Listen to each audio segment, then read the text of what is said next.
And next up is Jonathan Shvartz.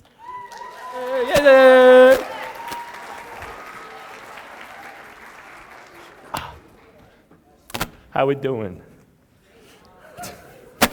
All right. Good evening. Tonight, I would like to take you on an adventure through something we all have but frequently ignore: time.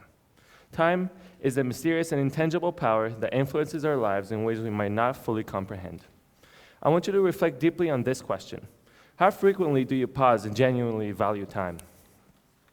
In today's rapid-paced society, it's simple to become engrossed in the chaos, to be enslaved by our schedules, and to allow time to elude us like sand slipping through our fingers. But what if I told you that by developing an appreciation for time, we can unlock an entirely fresh realm of satisfaction and happiness in our existence? What if I told you that the secret to experiencing a more abundant, more purposeful life lies in embracing the fleeting essence of life, of time? My name is Jonathan Shvartz, and for my SLE, I stayed at school and planned a massive part of the upperclassmen civil rights trip. During my stay at Remsel, I completed my entire senior portfolio and even prepared for this very moment. The biggest reason why I'm so proud I ended up at school was because of the opportunity I was given to lead the entire upperclassmen through the civil rights trip. It all began when I walked into Graham's class and asked, "Is there anything I can do?" We both stared at each other and said nothing awkwardly until Graham spoke. He said, "I've got something for you."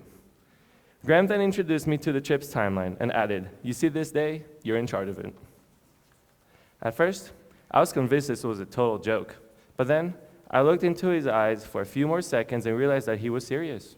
This was the moment that I realized that my stay at school was going to be a different experience than I thought it would be.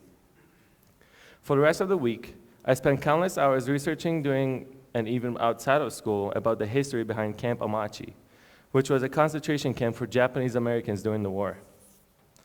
Whilst this all happened, some of my friends who were away during SLE asked me how boring school was, and I told them that I was working on something special, something that hasn't been done by a student before.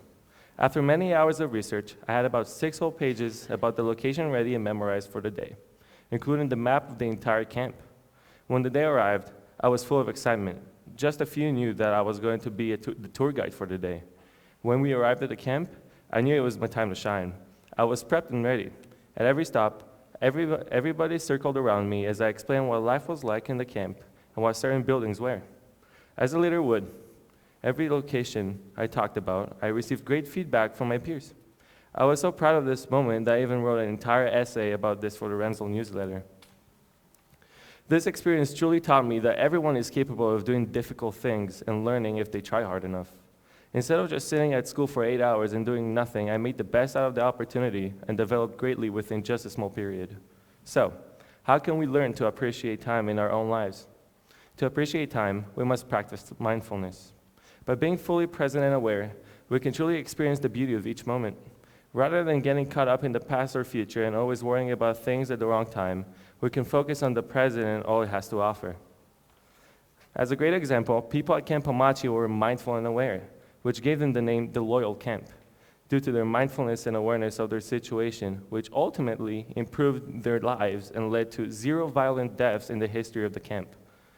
That also means knowing the difference between your wants and your needs, and knowing what actions you must take to satisfy yourself both mentally and physically. On top of that, by being mindful of the present moment and fully engaging with our experiences, we can enhance our perception of time and find contentment in any situation. Whether it's a simple act of gratitude towards a friend or a moment of stillness to appreciate the beauty around us, mindfulness helps us recognize the abundance of blessings in our daily lives. And like the people who were forced to live in Camp Amachi, living with this style of life does open a realm of more joy in every life.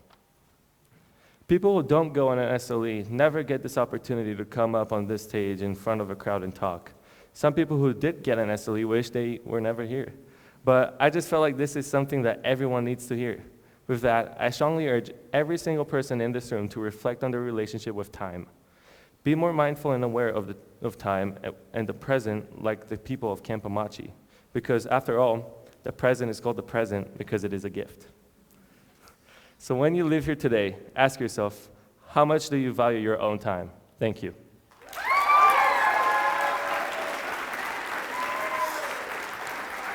Ah.